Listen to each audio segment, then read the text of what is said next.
Muy buenas tardes con todos. Qué gusto vernos una vez más con toda la comunidad educativa de directivos y docentes en América y en el resto del mundo. Desde Ecuador les damos una calurosa bienvenida a este nuevo webinar que nos va a acompañar Janet Gloria Sánchez Marrón, una extraordinaria maestra en psicología educativa que obtuvo su título en la Universidad César Vallejo del Perú. Es profesora de educación primaria con su título en el Instituto Superior Pedagógico Privado San Marcos en Arequipa, complementación académica en educación otorgado por la Facultad de Educación en la Universidad Nacional de San Agustín de Arequipa. Además, tiene credenciales y certificados de especialización en capacitación en robótica educativa, es formadora en taller de estrategias TIC, certificada en tutoría en plataformas virtuales y tiene un voluntariado en mejoras del aprendizaje. Realmente para Red Ecuador es un honor, un orgullo muy grande tenerle a Janet en, en este día porque creemos que la educación es un propósito comunitario, es un propósito en equipo. Y como siempre, nosotros en Red manifestamos, somos y queremos ser protagonistas en la educación. Un gusto a todos ustedes tenerles en esta tarde y con ustedes les dejo a Janet para que nos colabore con su webinar Aprendizaje Colaborativo en el Aula. Muchas gracias, Janet. Bienvenida. Muy buenas tardes con todos ustedes. Un placer estar con ustedes esta tarde. Espero que esta ponencia sea de su agrado. Y bueno, pues salgamos todos nutridos con este webinar. Bien, voy a hablar yo del aprendizaje colaborativo. En sus inicios, este aprendizaje colaborativo se dio primero por los estudios que hicieron los hermanos Johnson y Johnson, ¿no? 122 muestras en las que ellos hicieron experimentos, ¿no? Con varios grupos de personas sobre el aprendizaje individual y el aprendizaje cooperativo, que es la antesala al aprendizaje colaborativo. Entonces, determinaron, ¿no? En estos estudios que el aprendizaje cooperativo rendía mucho más beneficios y eran pues aprendizajes sustanciales para estos grupos. Años más tarde, ya otro Schling también hace estudios sobre esto, pero en cuanto al aprendizaje colaborativo y al aprendizaje competitivo. Y determina estos estudios, ¿no? De que el aprendizaje colaborativo dio mejores resultados en esos grupos. Y bueno, pues hemos visto durante décadas, ya esto no es nuevo, ya hace 60 años atrás se ha venido estudiando este tipo de aprendizaje y se ha determinado los beneficios que esto tiene en nuestros estudiantes, ¿no? ¿Por qué?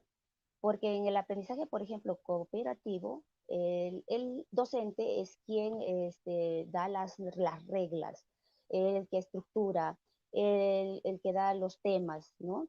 Y pues selecciona al grupo. En cambio, en el aprendizaje colaborativo, los estudiantes son los que toman la batuta en cuanto a las decisiones, a organización, ¿cómo se llama a los temas a investigar, instrumentos de evaluación. El docente es guía, pero ojo, que el ser guía o sea, no es que es guía y no hace nada, ¿no? Sino comparte estos roles con los estudiantes. Y por lo tanto, el docente tiene que estar mucho más capacitado para poder aplicar este aprendizaje en sus estudiantes. ¿Por qué? Porque los tiene que guiar apropiadamente. ¿En qué sentido? En el sentido de que tiene que formularles preguntas abiertas para cada una de sus decisiones, inclusive para las decisiones que ellos tomen. No les va a decir, obviamente, ¿no? Literalmente van a hacer tal cosa, ¿no?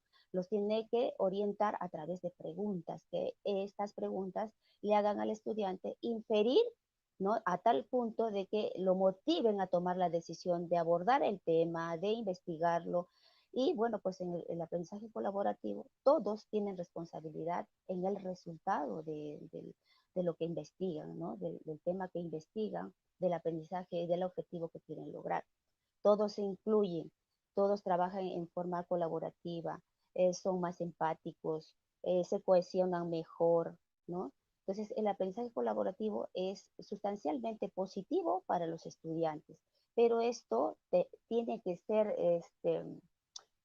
no solamente guiado, sino bien elaborado por el docente al punto de que éste esté bien empapado, no solamente de lo que va a dar a los estudiantes, sino qué herramientas les va a facilitar, ¿no? Cómo los va a guiar. Él tiene que ser una estructura de cómo va a ser ese aprendizaje en sus estudiantes y lo que quiere lograr. Pero también los estudiantes tienen que tener conciencia de eso, ¿listo? Y a través de qué, como le decía, preguntas abiertas, ¿no? Nada es que el profesor lo va a imponer, ¿no? Los chicos tienen que llegar a esa determinación, ¿ya? ¿Por qué? Porque lo han analizado concienzudamente, han llegado a esos acuerdos que han sido acuerdos en conjunto. Lo opuesto que sucede con el aprendizaje cooperativo, ¿no? Donde cada uno es responsable de la parte que le toca. Y después ¿cómo se llama? Estos aportes se unen, ¿no? Y bueno, pues se logra el objetivo que ellos pretenden en el grupo cooperativo. En el aprendizaje colaborativo tenemos grupo base, puede ser para un tiempo bastante largo, puede ser un año, ¿ya? Y hay dos grupos pequeños que se pueden trabajar indistintamente por temas, ¿no? Puede ser de repente para unas cuantas semanas o de repente para este momento, ¿no? Se dio ¿cómo se llama? La situación y de repente lo presentamos en un grupo informal. ¿Ya? Y el grupo formal de repente para unas cuantas semanas. Y bueno, el grupo base, y este grupo formal trabaja en función al grupo base, ¿no? Por temas o por situaciones significativas que tengan que ellos investigar. Bueno, al ver que nosotros tenemos al profesor, al docente que es guía, como guía, él se involucra no solamente en que, bueno, pues los chicos estén aprendiendo adecuadamente o estén infiriendo correctamente, sino también en darles oportunidades de diálogo, ¿no es cierto? Un diálogo abierto, donde ellos puedan exponer sus ideas, puedan debatirlas y en consenso escoger o llegar a una conclusión en conjunto, ¿no? Buscar sus propias estrategias y para esto, como decía en un inicio, el docente tiene que ser bastante, bastante preparado. No es que el docente no haga nada, es al contrario, ¿no? de la situación. En el aprendizaje cooperativo, por ejemplo, el docente estructura absolutamente todo, ¿no? Desde la intervención de los estudiantes, qué va a hacer cada uno, en cuántos grupos los va a repartir o los va a formar.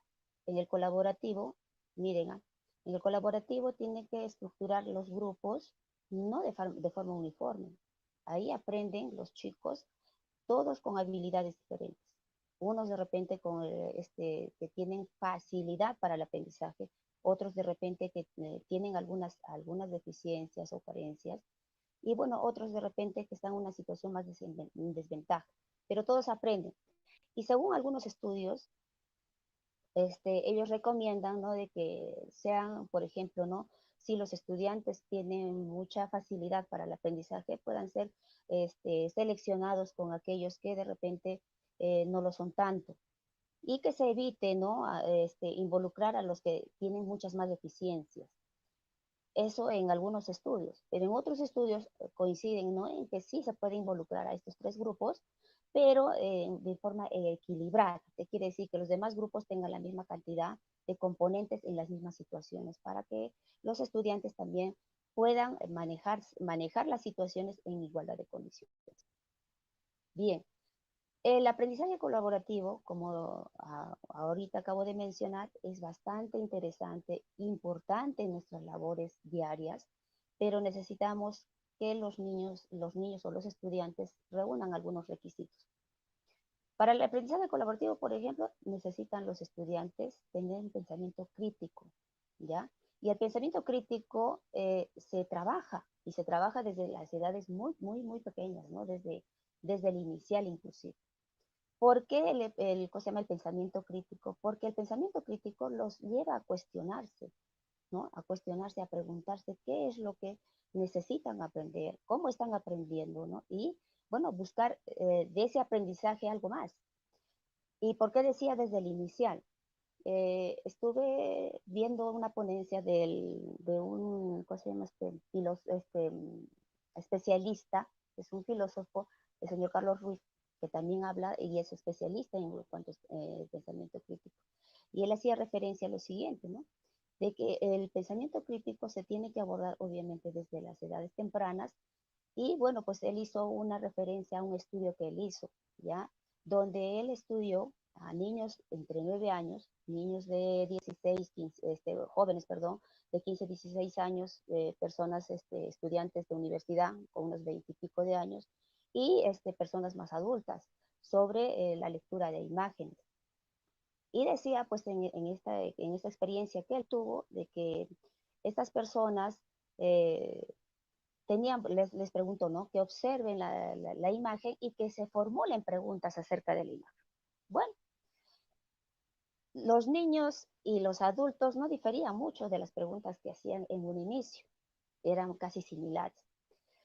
Y bueno, pues esto le llamó la atención. Entonces empezó en unos 7 meses más o menos a trabajar con estos grupos para ver qué sucedía en ese tiempo y si cambiaba esta forma de estructurar su pensamiento, ¿no? O si se mantenía en el tiempo, o qué otra estrategia podría él implementar para ver resultados en estos grupos. Bueno, pasaron los 7 meses y volvió a mostrar las mismas imágenes a los mismos grupos y les invitó a hacer preguntas en relación a esas imágenes que ellos observaban.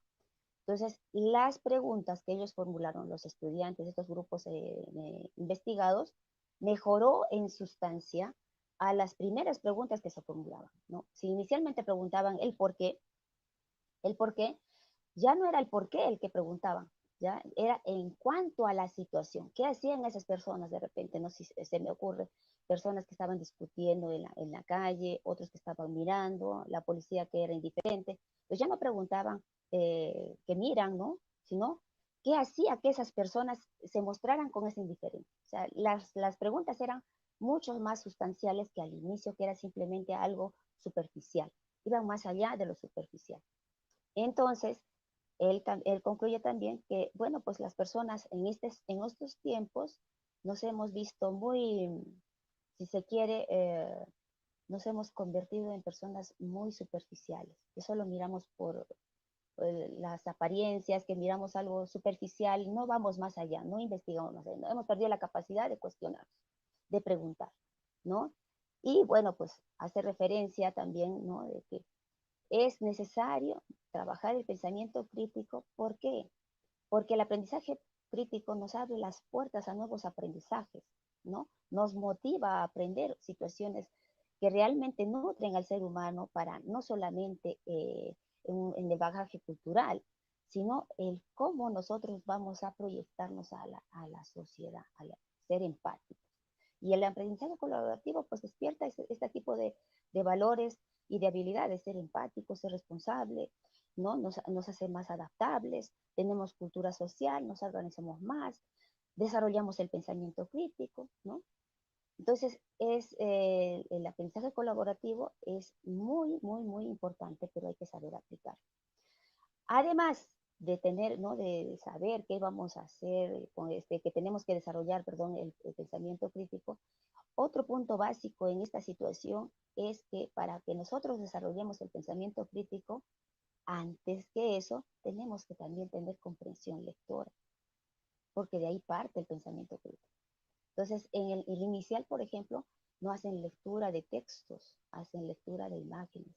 Entonces, las profesoras del inicial tienen que ahí empezar a hacer sus cuestionamientos, ¿no? Preguntas que cuestionen al pequeño, de acuerdo obviamente a la edad de estudio, ¿no? Porque no le vamos a formular a un pequeño de inicial preguntas muy rebuscadas como para que el niño lo entienda. Tiene que ser en relación a su estatus, ¿no? Y bueno, obviamente a lo que está observando, pero que de todas maneras estas preguntas lo lleven a inferir, que lo lleven más allá de solamente observar una mera imagen. Y eso, seguir, seguir el proceso en progreso en la educación primaria, ¿ya? En la educación primaria, no sé, la mayoría de docentes, una gran mayoría, se han dedicado, pues, o nos hemos dedicado a hacer preguntas literales, ¿no? Muy pocos vamos más allá de las preguntas que nos ofrecen reflexión, que nos obligan a pensar, que nos obligan a inferir. Y bueno, pues eso lo tenemos que ir trabajando. ¿Por qué? porque estos dos puntos básicos, tanto la comprensión lectora como este pensamiento crítico, nos van a ayudar a que este niño, cuando llegue, por ejemplo, al cuarto, quinto y sexto grado de la educación básica, tenga la capacidad de poder trabajar en forma colaborativa. ¿Y por qué en forma colaborativa? Porque esto obviamente le va a brindar a este estudiante la posibilidad no solamente de cuestionarse, sino de buscar mejorar en su aprendizaje, ponerse retos, ¿no? Retos constantemente. Y en esa constancia, obviamente que el docente tiene que estar a la altura de esa exigencia. Y el docente, pues obviamente se va a preparar más. Y esto requiere realmente que nosotros nos preparemos más, no solamente en el aspecto pedagógico, sino ¿cómo se llama? Por ejemplo, en las redes sociales. Y tenemos cantidad de aplicaciones que podemos utilizarlas nosotros con nuestros estudiantes. Por ejemplo, el SOHO, ¿no? Que te podemos trabajar acá, crear y compartir. Tenemos el Google Classroom para algunos estudiantes de secundaria, inclusive para algunos de los grados superiores de primaria. Y bueno, pues tenemos cantidad de herramientas en ofimática, cantidad, ¿no? Para poderlo trabajar con los estudiantes. Eso aquellos que tienen la ventaja de tener una conexión en línea. Ahora, vamos acá, voy a darles a usted una referencia. Tenemos todo esto tan lindo, hermoso, ¿no? Para poder trabajar con nuestros estudiantes y lograr los aprendizajes que necesitamos y queremos, pero también tenemos una realidad bastante cruda. Y yo pienso especialmente que a nivel de América Latina estamos pidiendo auxilio desesperadamente para salvar y sacar a flote nuestra educación. A nivel de América Latina, como mencionaba a minutos antes de esta ponencia, tenemos un 70% de estudiantes que en la edad de 9 años a más no entienden lo que leen. Entonces, si no entienden lo que leen, poco podemos hacer con el pensamiento crítico y muy poco podemos hacer por un aprendizaje colaborativo, ¿no? Porque una cosa lleva a la otra, eso nos abre puertas. Entonces, ¿qué tenemos que hacer nosotros? Bueno, pues implementar estrategias para poder zanjar para poder superar esas dificultades y que nos lleven a nosotros mejorar la calidad educativa y la calidad de aprendizaje que tenemos. Yo estoy convencida de que todos los docentes, absolutamente, de todos los rincones de esta América Latina, tienen un potencial único. Nosotros somos transformadores de realidad. Y eso tenemos que inyectarnos unos a otros. Me da mucho gusto, ¿no? Como decía hace unos minutos antes, de que Reddy haya tenido la gentileza de aceptarme en su grupo. ¿Por qué? Porque a través de estas redes de América Latina, de nuestros países y si es del mundo mejor, podemos nutrirnos unos a otros, aprender, ¿no? Aprender el uno del otro, hacer ese aprendizaje colaborativo para que nuestros estudiantes mejoren en su calidad de aprendizaje, mejoren nuestro futuro. Nosotros somos el granito de mostaza para que la realidad de nuestras naciones sea distinta. Y miren, nosotros tenemos esa misión tan grande y quisiera que este momento que yo tengo con ustedes sea esa gotita que derrame el vaso de la indiferencia, esa gotita que diga ya basta, yo a partir de ahora voy a trabajar con mis estudiantes, voy a hacer tales cosas, empecemos a empoderarnos, a buscar estrategias para poder superar las dificultades y que este aprendizaje colaborativo sí lo podamos implementar. Dirán ustedes, con lo que nos ha dicho, ¿cómo lo vamos a implementar? ¿Qué vamos a hacer si tenemos una realidad tan negra, tan desmotivante? Tenemos que conocer, y yo eso he aprendido en la vida, conocer nuestras carencias para enfrentarlas, para buscar las estrategias de salir adelante. Nada es imposible. Y yo se los digo porque soy maestra de aula y he trabajado con chicos vulnerables. Dios ha tenido la bendición de enviarme a colegios de situaciones muy precarias, muy precarias. Y les voy a contar así en poquito una de estas experiencias. Miren, yo trabajaba en un pueblito se llama Tuti, en Arequipa, y es en la sierra de Arequipa, y allí yo tenía suerte porque todavía llegaba la movilidad. El asunto es de que allí en mi salón, mis estudiantes venían pues de las estancias, que es de la sierra, venían de las estancias, otros del mismo pueblo, pero venían todos así, y en condiciones muy precarias, porque allá no conocen zapatos, allá conocen, por ejemplo, las sandalias de goma de material del caucho de las llantas de los vehículos. Entonces ellos venían así y venían bien desprotegidos, bien desabrigaditos en tanta altura que hace un montón de frío. Entonces, esos chicos venían y decían, no hice la tarea, o no en ese tiempo que era tarea, pues en las actividades escolares. No hice, que no pude, que no tengo cuaderno, que no tengo esto, que no tengo aquello. Y los papás los dejaban solos, ellos hacían. Con 7 añitos, el primer año que yo llegué, el día del maestro, me aparecen en el salón con una olla de barro y su comidita y todo. Yo juraba que los papás me habían preparado ese agasajo, pero no. Entonces yo le digo, ay, le van a agradecer a sus papás que me hayan mandado este aperitivo. No, profesora, nosotros los hemos hecho. Niños que tenían 8 y 9 años. Y yo me quedé, pero espantada. Dije, uy, y tu papá y tu mamá se fueron al campo. Ellos vienen en la noche. Y bueno, pues estos chicos, yo tenía que trabajar extra con ellos en las horas como yo me quedaba ahí en el pueblo toda la semana, entonces aprovechaba para no perder mi tiempo en la tarde. Y como no, allá no hay redes sociales ni nada, entonces bueno, trabajar con los chicos. Y ahí empecé a trabajar de ellos de forma colaborativa.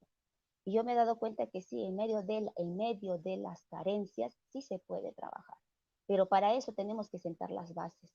Y esas bases es precisamente en la comprensión lectora y en la lectura de imágenes para que nosotros podamos, en cuestionamientos, para que nosotros podamos trabajar lo que es el pensamiento crítico. ¿Ya? No darles todo facilito, ¿no? Enseñarles a cuestionarse, a que no crean todo lo que les decimos, inclusive lo que nosotros podamos decir, sino que ellos se den el trabajo de investigar, de averiguar. En ese lugar, no, obviamente no había tecnología, pero sí habían libros, aunque sean los libros que ya habían pasado ya de temporada, pero sí les obligaba a cuestionarse, ¿no? Las situaciones que podíamos plantear como actividades de aprendizaje.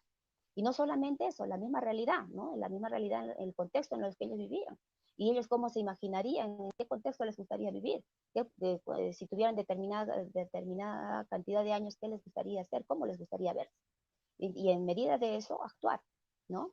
Y bueno, pues los papás también reaccionaron a esta situación. Tengo el gusto, ¿no? de decir que llegó a muchos de mis alumnos, una de ellas, en ese tiempo crearon acá en el Perú lo que es el Colegio Mayor, y bueno, pues varios de mis alumnos llegaron al Colegio Mayor que solo estaba en Lima, y eso ella era bastante, ¿no? Entonces, igual, ahora en Arequipa, por ejemplo, yo trabajo en una institución educativa que está en una zona urbano marginal y los niños también tienen carencias. Entonces, ahí qué hago también, hago lo mismo, ¿no? Partir de eso. Y yo estoy haciendo este año quinto grado de primaria. El año pasado hice sexto. Me es difícil, no es fácil, porque yo no cojo los niños desde los primeros años. A mí me encantaría tenerlos desde los primeros años porque se vería un resultado sustancial, ¿no? Lamentablemente los tengo desde el quinto grado, quinto, sexto grado. Hago lo más que puedo, pero ya se van con esa curiosidad, con esa motivación a seguir. Y bueno, pues yo los invito, ¿no? A que hagan este tipo de experiencias, ¿ya? Este tipo de experiencias. ¿Por qué? Porque esto nos va a abrir las puertas a cambiar las cosas, nos va a abrir las puertas a un futuro diferente. Seamos como, por ejemplo, dice, ¿cómo se llama hay una historia, ¿no? De unos colibríes, cuentan, ¿no? De que había un incendio en el bosque, un incendio terrible, todo se estaba quemando. Y todos los animales pues salieron del bosque, toditos, toditos, absolutamente todos, a resguardarse. Y había un colibrí que iba y venía, iba y venía, iba y venía constantemente. Y los animales le preguntan, oye, colibrí, ¿qué haces? Le dice, ¿qué haces? ¿Qué estás haciendo, colibrí? Y agarra y le dice, yo estoy llevando en mi pico agua para apagar ese incendio. Pero le dice, no seas tonto, con ese poquito que llevas en tu pico no vas a hacer nada. Y el colibrí le dice, mira, le dice, yo no sé si haré mucho o haré poco, pero estoy haciendo mi trabajo. Y eso pues a ustedes queridos amigos que han tenido a bien abrirme la puerta de su privacidad y escucharme, hagamos lo que nos corresponde. Deseamos de repente en un colibrí, miles de colibríes, y yo estoy segura que sí así lo es, ¿no? Entonces, para que podamos nosotros transmitir esta motivación a nuestros estudiantes y hacer que ellos mismos tomen la decisión, ¿no? De cambiar esta realidad en la que nos estamos uniendo. No seamos indiferentes, no nos quedemos simplemente en los porcentajes, ¿no? En los análisis que nos han hecho y que estamos muy por debajo de lo esperado. En esto nos lleva una ventaja enorme. Finlandia, por ejemplo, dice, no, hay un investigador, ¿no? Javier, no me acuerdo muy bien el apellido ahora, que él ha hecho una investigación ¿no? de por qué Finlandia, por ejemplo, ocupa los primeros puestos en todo lo que es conocimientos, especialmente en lectura, ¿no? En las pruebas PISA. Y ven ahí que el contexto, por ejemplo, de Finlandia, ¿qué hace?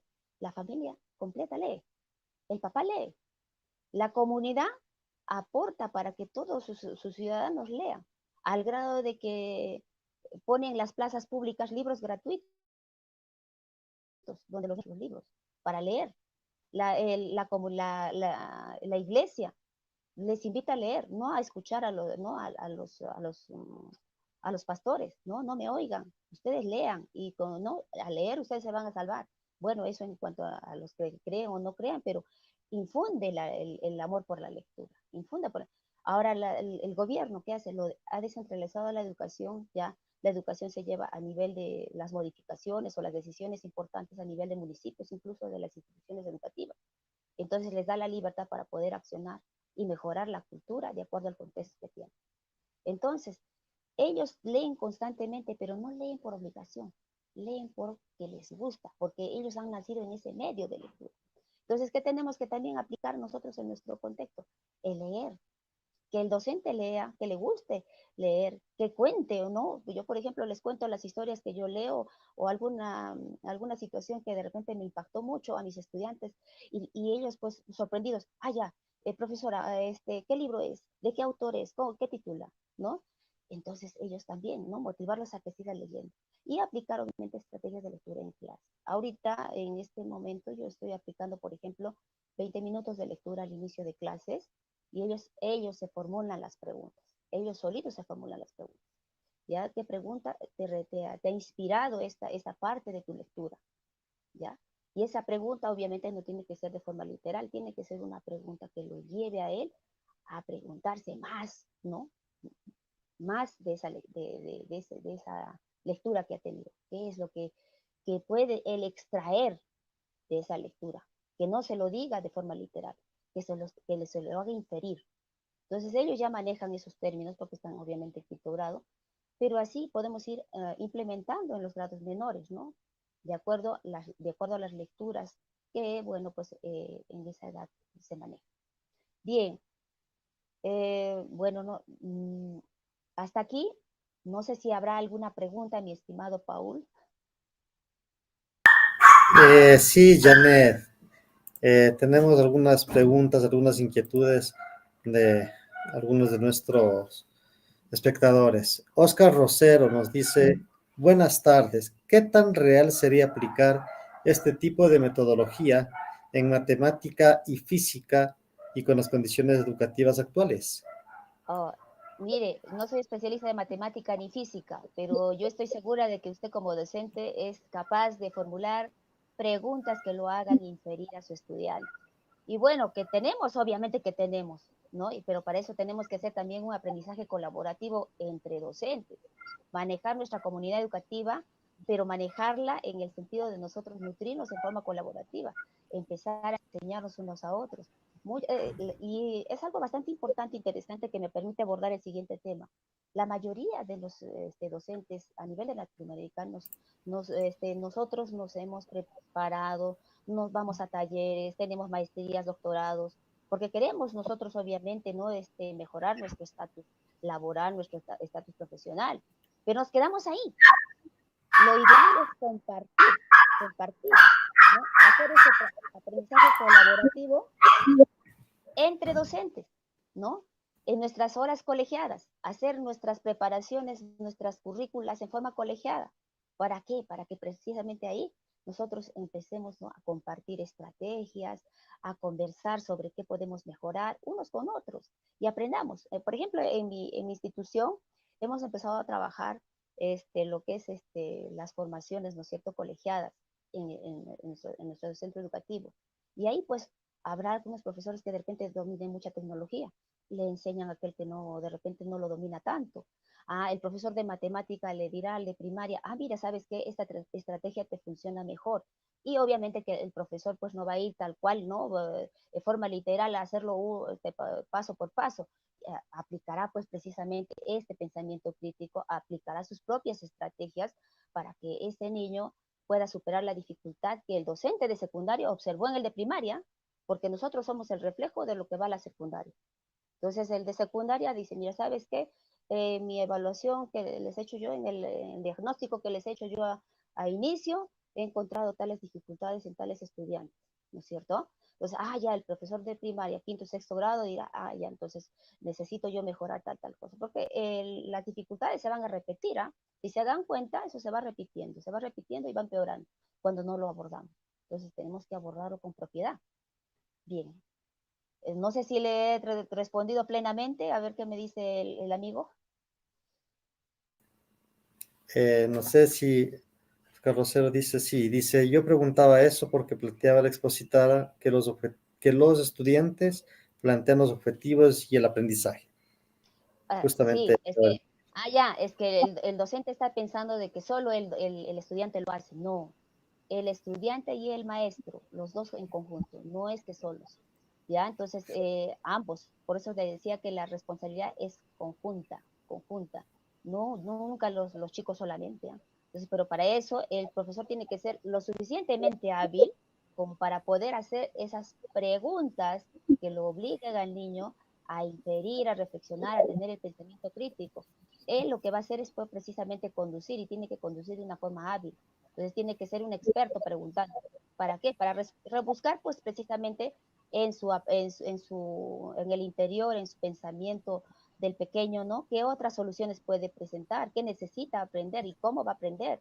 ¿Qué es lo que se llama podría facilitarle ese aprendizaje? ¿Cómo podría organizarse?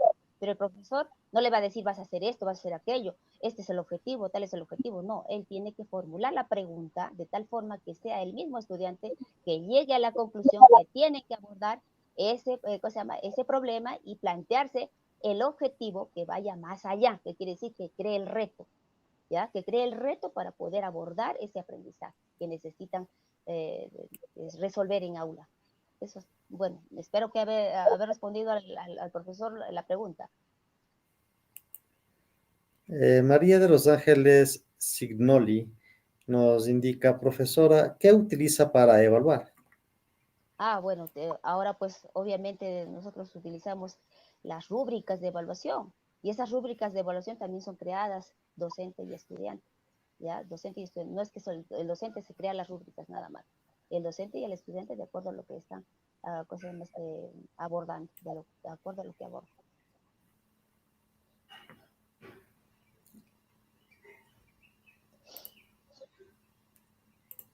Sergio Esquivel nos dice, qué bueno, al fin un tema sobre educación. Cuando hablamos de educación nos tenemos que preguntar, ¿para qué nos educamos y por qué? Claro, claro. Esa es la pregunta que todo ser humano debe hacerse, no solamente para tener un bagaje cultural.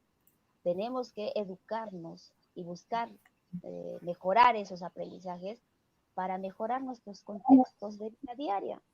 Si nos damos cuenta, en Latinoamérica tenemos esta crisis no solamente educacional, es una crisis en todos los aspectos, lamentablemente, pero parte del hecho de que nosotros nos hemos abandonado, hemos llegado a la indiferencia y al atargamiento, ¿no? De no ir más allá.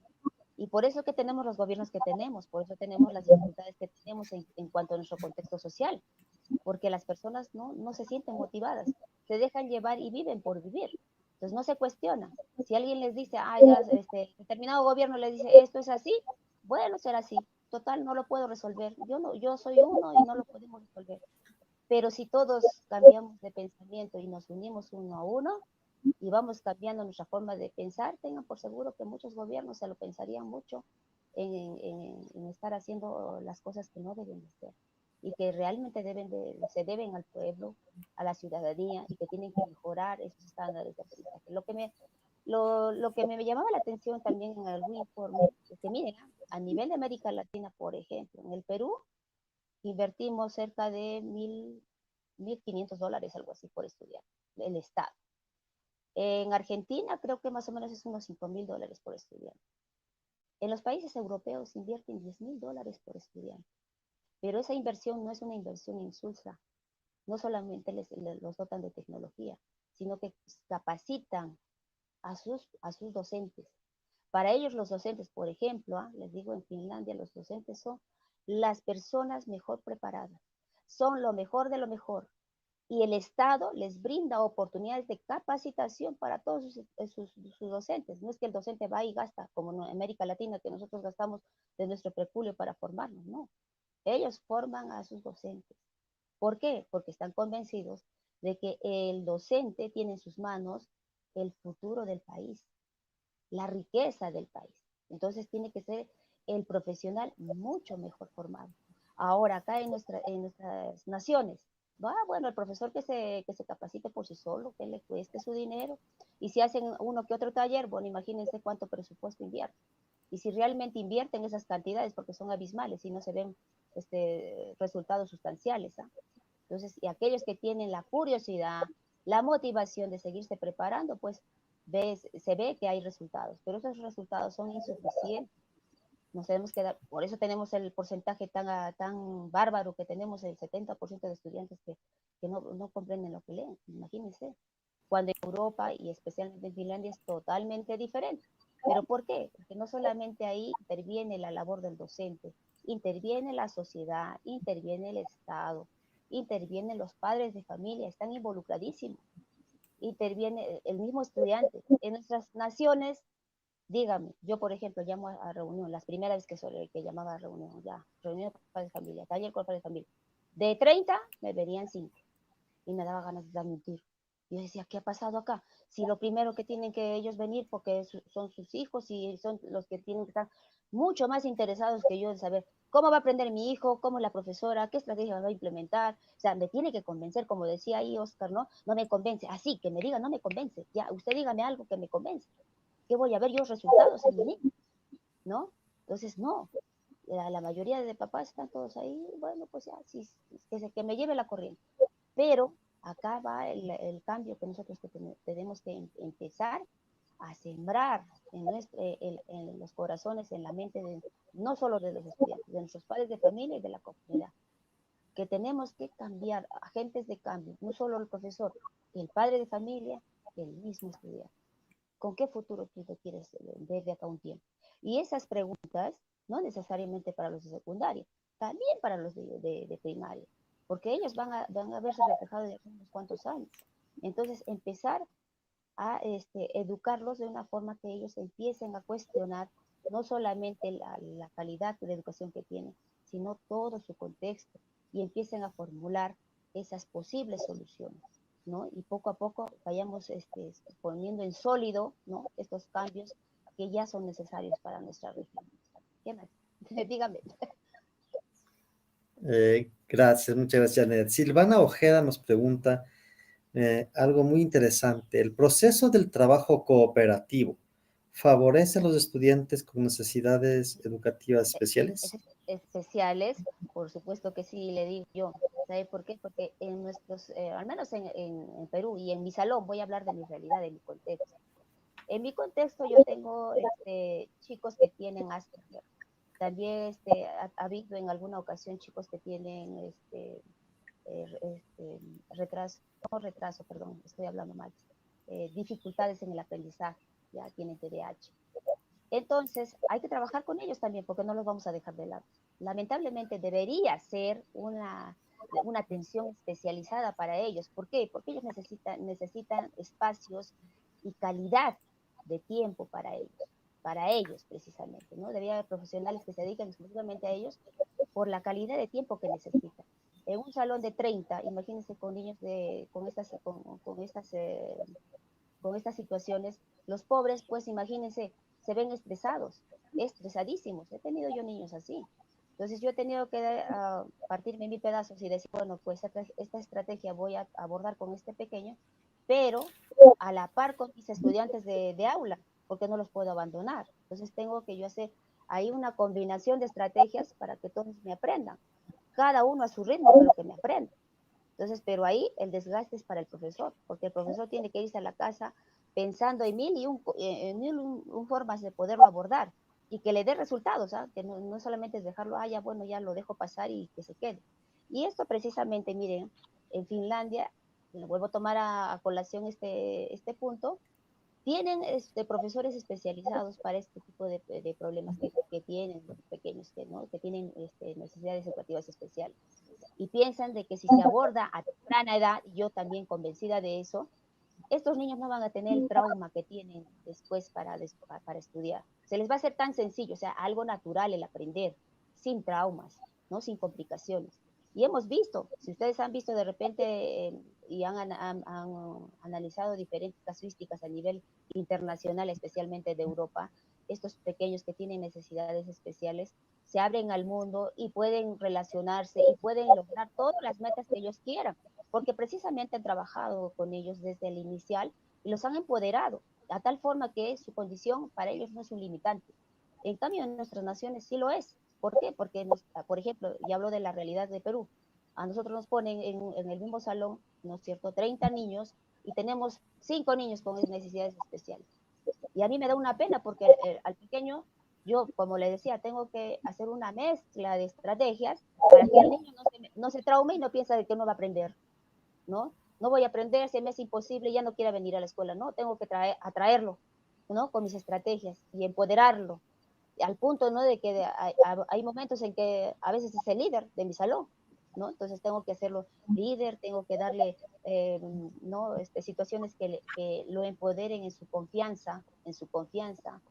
sus ganas de seguir aprendiendo, ¿no? En su motivación por seguir adelante. Entonces, imagínense, en estas realidades trabajamos, imagino de que las realidades de otros países es casi similar a la de Perú, y se toma, por eso decía que el Estado en este sentido ha flaqueado, porque debía de haber dotado a estos pequeños de necesidades especiales, a personal especializado que les brinde calidad de tiempo y especialmente que no, o sea, evitar el trauma para los pequeños, para seguir adelante. Yo no digo que no sigan en la educación básica normal, o no que todo el mundo puedan compartir con otros chicos, no para nada, sino que ese tránsito sea menos duro, ¿ya? Y de tal forma de que no vean la diferencia, que sientan que están al mismo nivel de los demás niños, que simplemente es una situación momentánea la que pasan y que pueden llegar al objetivo que los demás niños logran igual, con la misma oportunidad. Entonces, sí vamos a hacer algo sustancial en ese sentido, ¿no? Si es que nuestros estados cambian esa forma de ver, ¿no? A la educación y especialmente a nuestros estudiantes. Sí, el tema está generando muchas pasiones. Sí, yo también, Veo yo que también. comentarios, veo Sí. comentarios divididos. Voy a leer Hoy, algunos comentarios de algunos maestros y maestras que están escribiendo súper interesantes, ¿no? Por ejemplo, Débora Analia Andreu nos dice, siendo profe de informática, afirmo que no hay nada que suplante al maestro, al contacto humano. Muy linda la charla. sí, eso es muy Oscar bien, eso Rosero, es excelente. eh, Oscar Rosero nos dice, en Ecuador deberíamos cambiar el pensamiento de todos desde nuestras políticas educativas. Graciela Exactamente. Martínez también nos manifiesta que el docente es el puente entre el conocimiento y la motivación que es muy necesaria para el alumno. Cristian Claro. Iván Castro Surañez nos escribe desde México y nos dice, en México estamos iniciando el cambio de educación basada en competencias al modelo colaborativo. Y Ajá. también nos acota Cristian, hay que cambiar la educación que tenemos por la educación que queremos. Colegas, sí se puede. Gracias por escribirnos desde México, desde Argentina, desde diferentes partes del mundo y también a los que estamos aquí en el Ecuador. Osvani Vidal Excelente. García nos dice, en el bachillerato internacional, el trabajo colaborativo es fundamental si consideramos al alumno como un sujeto activo de su propio aprendizaje. Mike, Mike Conon, desde Argentina, nos dice, desde la premisa que la evaluación es otro paso más en el proceso de aprendizaje, propongo animar a utilizar evaluaciones colaborativas para promover crecimiento y el aprendizaje. Y tenemos una pregunta de Maribel Peñafiel desde Ecuador. que nos dice, ¿es lo mismo el aprendizaje colaborativo y aprendizaje cooperativo? No, para nada. Pareciera, por la sinonimia que tienen, no pareciera, no es para nada igual. En el cooperativo, como decía a inicio de esta ponencia, el docente es quien estructura y quien determina, ¿ya? Determina los grupos, determina los objetivos, es quien arma toda la estructura de ese trabajo, ¿ya? Del trabajo grupal. En cambio, en el colaborativo, ambos, docente y alumnos, estructuran todo, ¿ya? Estructuran todo. Pero decía yo que el docente es quien tiene que tener la habilidad, es la habilidad de hacer preguntas que lo lleven a inferir, preguntas que lo lleven al pensamiento crítico del estudiante, que lo motiven a este estudiante a plantearse ese objetivo, a plantearse ese reto que necesita abordar. Entonces, ahí se necesita mucha más capacidad, ¿no? Mucha más conocimiento del docente, ¿no? Esa habilidad innata, potenciarla, porque todos los docentes tenemos habilidades y por eso nos hemos dedicado a esto, ¿no? Nos gusta enseñar, es nuestra pasión. Entonces, esa pasión que tenemos, pues llevarla al nivel máximo, ¿no? Al nivel máximo. Entonces, y de esta manera, pues apoyar a nuestros estudiantes, de tal manera de que estos chicos sean pues los protagonistas en este aprendizaje, ¿no? Y ellos se vean empoderados a través de lo que ellos obtienen, los resultados que obtienen y cómo ellos van en el proceso mejorando, ¿ah? Porque no se van a quedar ahí. Eso les va a llevar a ser más ambiciosos todo el tiempo. Si llegué hasta aquí, ¿qué más necesito? En el siguiente nivel, ¿qué más necesito? Y unos a otros van a ir colaborando para ese aprendizaje. ¿Por qué? Porque va a ser o sea, lo que van a investigar va a ser de dominio, esa información de dominio de todos. Entonces todos van a estar en la capacidad de poderlo, ¿cómo se llama? Debatir, de poder dar las conclusiones de lo que están aprendiendo. ¿Por qué? Porque como ellos han trabajado en forma colaborativa, no es que cada uno sabe una partecita, todos manejan esa situación. Entonces, aprenden todos y la calidad de aprendizaje es más significativa. Entonces ahí el profesor dará un buen andamiaje, pero obviamente planteando preguntas que lo lleven al niño a cuestionarse, preguntas en que active ese pensamiento crítico todo el tiempo, en toda situación. De eso se trata el aprendizaje colaborativo. Gracias, Janet. Vanessa, Vanessa Ugalde nos escribe aquí desde Ecuador. En Ecuador, en ciertas instituciones educativas solicitan a los padres que deben contratar maestras sombras en casos de estudiantes con necesidades educativas especiales y no aplican el trabajo colaborativo con ese estudiante. Y Sí, yo en creo realidad, ahí, perdón, ya, y yo sí, creo ahí sí, también que ese es nuestro propósito, ¿no? Con Ready Ecuador. Y no solamente con Ready Ecuador, sino con Ready que tenemos en muchos de los países de América y también de Europa. Tenemos en España, tenemos en Italia, aquí tenemos en Argentina, en Perú, en Uruguay, en México, en Ecuador mismo y en muchos otros países. Ese es nuestro propósito, de que vayamos cambiando la educación para hacer una transformación total de la misma y nuestra voz debe ser escuchada. Y he aquí cuando les invitamos una vez más por este medio y aprovechar este momento, este espacio en el webinar, para que todos sigamos involucrándonos, en nuestro caso en Red Ecuador. Sin embargo, así tenemos gente de México que nos está escribiendo, de Argentina, la misma Janet que pues nos colabora desde Perú, Alfredo da Costa, que es nuestro director general desde Argentina y ustedes se darán cuenta que no estamos solos. Por el contrario, es una red tan grande, tan consolidada que queremos que se vaya con ustedes, con cada uno de los que asisten a nuestros webinars, que se vayan incluyendo en nuestra red también de una manera más activa, más participativa. Nosotros sí. constantemente estamos publicando el enlace, el link para que tú puedas unirte a la red como tal y todos son bienvenidos para que esas ideas que ustedes tienen puedan ser escuchadas por nuestras autoridades. No queremos solamente que se quede en cuatro paredes, sino que trascienda y seamos los protagonistas de ese cambio educativo en Ecuador y en otras partes del mundo también. Perdón, ya no quería hacer esa acotación nada más. Bien, bien, Paul. Estaba leyendo aquí el comentario de Carla Rosero Jaramillo. Dice, el aprendizaje colaborativo se debe mantener durante las 8 horas de clases, todo el tiempo, mi estimada, todo el tiempo.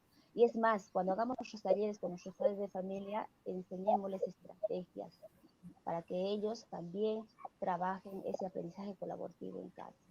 Que los papás aprendan a cuestionar, a preguntar a sus hijos todo el tiempo, de tal forma que el niño se acostumbre a pensar, a buscar soluciones, estrategias para resolver cualquier dificultad, por pequeña que no sea nada sencillo, o sea, no sea algo que sea muy fácil de repente de deducir, ¿no? Entonces, a que le obliga a pensar.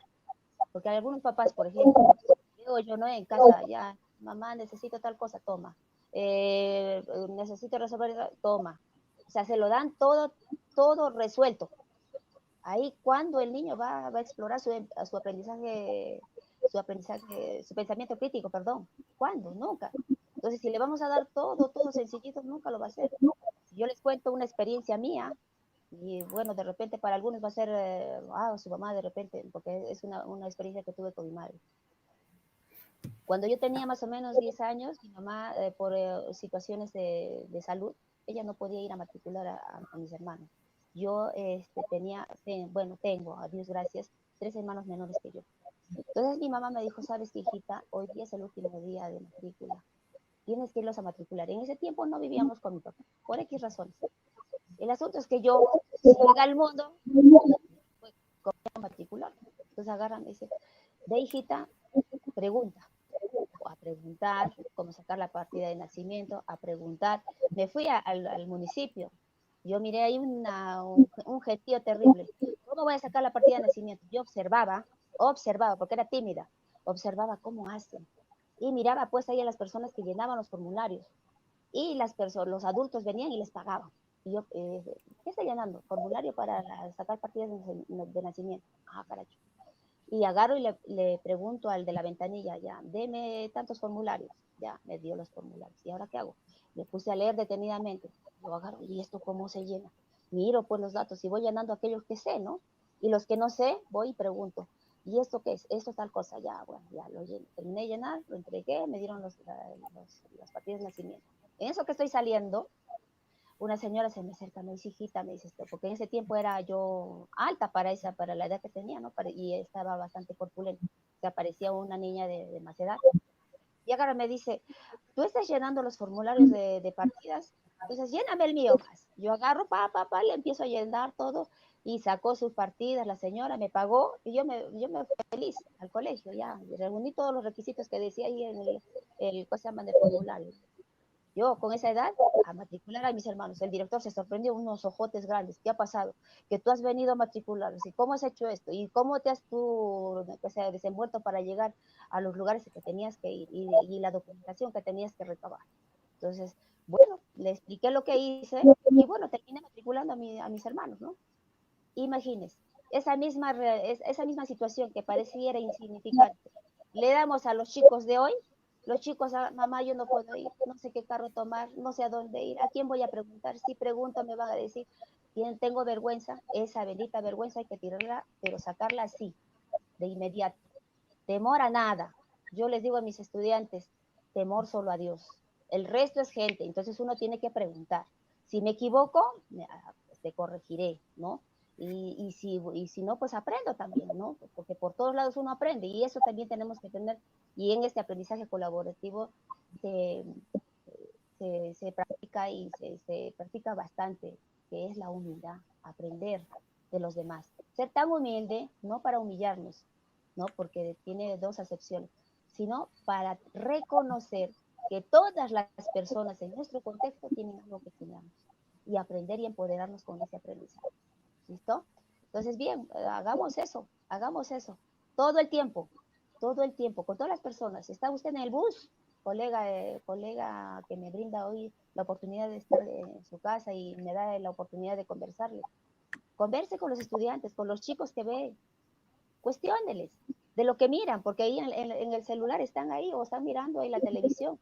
Pregúnteles, háganle preguntas que lo lleven a ser crítico de lo que están viendo, crítico de esa situación. Que se vayan con ese bichito. ¿Y por qué me ha preguntado esto la profesora? ¿Y habrá algo más? ¿Y cuál debe de ser mi forma de actuar? ¿Qué es lo que tengo que hacer para que determinada situación no se vuelva a repetir, o de repente mejore si es que tiene que mejorar, o de repente buscar una nueva alternativa de solución si es que es en mi barrio, en mi ciudad, no sé, dependiendo del tema que se aborde, pero vayamos siendo semilla todo el tiempo, no solamente en nuestra escuela, en la casa, en la comunidad, y todo el tiempo, que el profesor diga, déjeme decirle, señora, amiga, si usted no es profesora, también tiene que involucrarse en la educación porque es el futuro de nuestra nación. También tiene, pero hay que hacerlo todo de una forma empática, de no, de no tampoco hacer que la persona se sienta incómoda con esa pregunta que le vamos a hacer. Seamos lo suficientemente cautos, ¿no? Y contacto para poder hacer las preguntas. Y eso requiere habilidad, y eso requiere práctica. Si empezamos a hacerlo, nos vamos a volver expertos y obviamente nuestra situación va a cambiar, va a mejorar nuestra situación en todo punto de vista. Eso es todo, gracias. Muchísimas gracias, Janet. Te agradecemos infinitamente por este webinar de aprendizaje colaborativo en el aula. Realmente hubo muchas expectativas, muchos comentarios, algunas opiniones divididas también, y eso es lo enriquecedor de este tipo de eventos. Eso es lo grandioso, lo que nos hace únicos para poder disfrutar, ¿no?, de estos eventos, porque estas situaciones son las que nos permiten ir creciendo de manera profesional. Por favor, Alfredo, te molesto una vez más si me puedes colaborar con el link de la evaluación del webinar para que todas las personas puedan colocar sus datos para que reciban su certificado de asistencia. Los que aún no lo han hecho, ¿no? Porque ya muchos ya lo están revisando, pero hay otras personas que de pronto no lo vieron y todavía faltan de colocarlo. Desde este momento ya hacemos la cordial invitación, como todos los meses, en mayo tendremos otro webinar de parte de Red Ecuador, y serán bienvenidos ustedes con sus aportes, con sus ideas, y estemos atentos a nuestras redes sociales. Síganos por las redes sociales para que ustedes puedan ir participando de una manera activa dentro de todo lo que es las redes de los distintos países que tenemos para compartir con ustedes. Gracias por esta tarde, noche, y una vez más, Janet, infinitamente agradecidos desde Ecuador, un fuerte abrazo. Oh, Alfredo, de igual forma, un fuerte abrazo para ustedes y a todos los que nos acompañaron en esta tarde y en esta noche. Les agradecemos infinitamente. De todo corazón, muchas gracias de parte de Red Ecuador. antes de retirarme, queridos docentes, queridos amigos, que me han dado la oportunidad, como decía, de abrirme las puertas de su privacidad. Seamos agentes de cambio. A mí me encantó y me puse yo en este webinar precisamente por eso. Tenemos, como bien dijo Paul, empezar a decir lo que pensamos para poder transformar nuestro futuro. Seamos agentes de cambio, las pequeñas semillas de mostaza en todas las personas de nuestra comunidad. Si somos docentes, mucho más aún, porque tenemos un privilegio, transformamos realidades.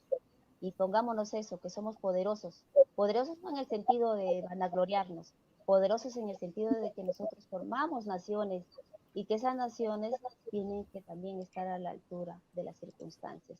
Hoy, la pandemia, nuestros gobiernos de repente nos han hecho la mala jugada y estamos en la situación que estamos, pero no está de todo perdido. Estamos todos todavía y a través de estas redes con ese poder que podemos nosotros transformar. Hagamos uso, como bien dijo Paul, de las redes que están a disposición de todos ustedes, participen, ¿ya? Y cuanto más seamos mejor, mejor porque todas las opiniones y todos los pensamientos nutren y mejoran esa posibilidad de cambio. Muy fuerte a todos ustedes, mis amigos, ya no los veo, pero sus mensajes, como decía, sus pareceres distintos al mío me enriquecen porque también me invitan a seguir, ¿no?, perfeccionando, de repente aprendiendo más, investigando, porque es mi pasión el ser docente, es mi pasión trabajar con mis niños y también estoy segura que el de ustedes. Un abrazo muy fuerte y hasta una próxima oportunidad. Muchas gracias. Muchas gracias. Alfredo, por favor, ayúdame pegando el link aquí en el chat para que puedan, me están Sí, sí, pidiendo sí, algunas personas. está en el chat, lo voy a volver a pegar, esperame un poquito, vamos a volver a pegarlo. lo van a ver en el chat, no importa el medio donde ustedes, desde donde ustedes nos estén viendo, porque puede ser que estén en YouTube, puede ser que estén en LinkedIn y puede ser que estén en Facebook también. Así que ahí va, ahí lo comparto. Y además está corriendo abajo en la misma pantalla. Ahí se compartió. Ay, sí, sí. Muchas gracias, Alfredo. Muchas gracias a todos los que nos acompañaron. Y sin embargo, el link va a seguir abierto en un tiempo más, por algunos días, para que a las personas que no pudieron ver el webinar de forma directa, pues lo puedan hacer de forma sincrónica, ¿no? Muchísimas gracias con todos. Nuevamente, un fuerte abrazo y una buena tarde. Hasta Oh, luego. muchas gracias. Hasta pronto.